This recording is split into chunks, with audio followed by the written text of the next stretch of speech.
and you don't realise how much your eyebrows frame your face.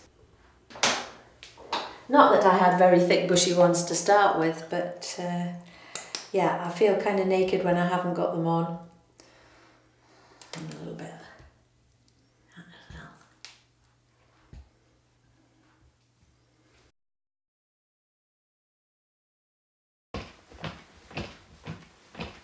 So I was looking at, there's a counter down here telling you how many calories you're using.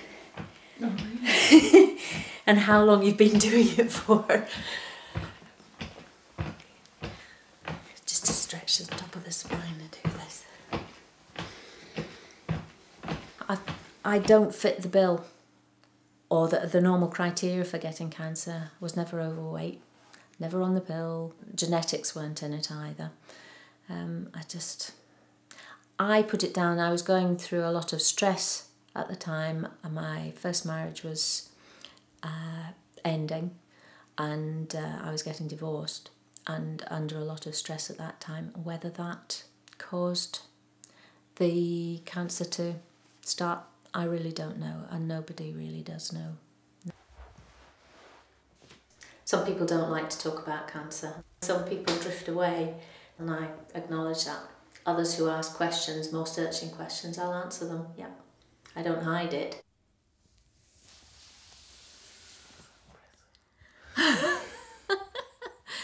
Really? I used to be able to touch my head to my knees. Without the chemotherapy, yeah, I would not be here. That has kept me going.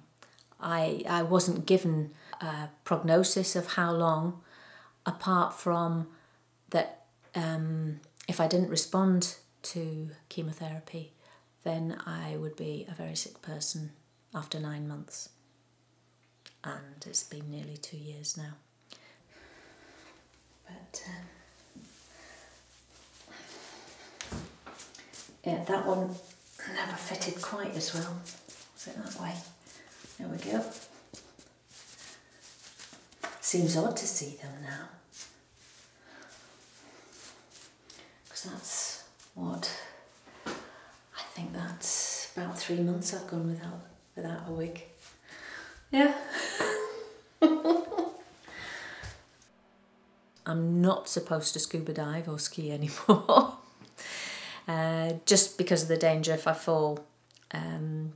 I have cancer in my pelvis and most of my spine and some of my ribs, so that the danger is that my bones are more likely to fracture if I have an impact or fall, particularly skiing. I only came across the Maggie Centre when I was subsequently in hospital up in Nine Wells for reconstructive surgery. And I'd always thought, well, group environment wasn't for me. But as soon as I went and met them, it was only supposed to be for 5 minutes. I think I was there for an hour. It was just lovely to meet everybody. And such a small group. We give each other advice. If someone's due to go on a certain drug and someone else has been on it, they can say, well, I had this, this and this. You won't necessarily get it, but this is how I dealt with it. Nobody else understands it.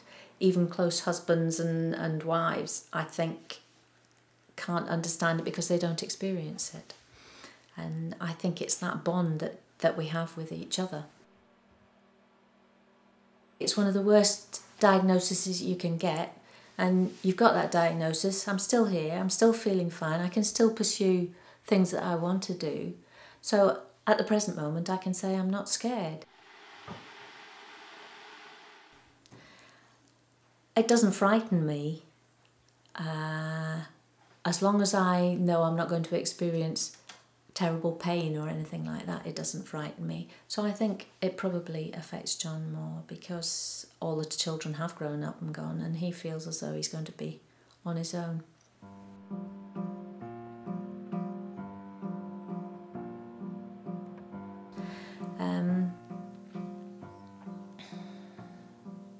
I'm just more afraid of how the people I leave behind are going to deal with it.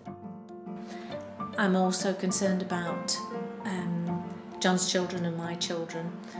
We have 3 daughters and a son. I have a brother. And funnily enough, at Christmas and New Year time there, John and I sat down and we made a list of things that I would like to do. I would like to ski again, I would like to dive again. And I might just go, you know what, I'm just going to do it.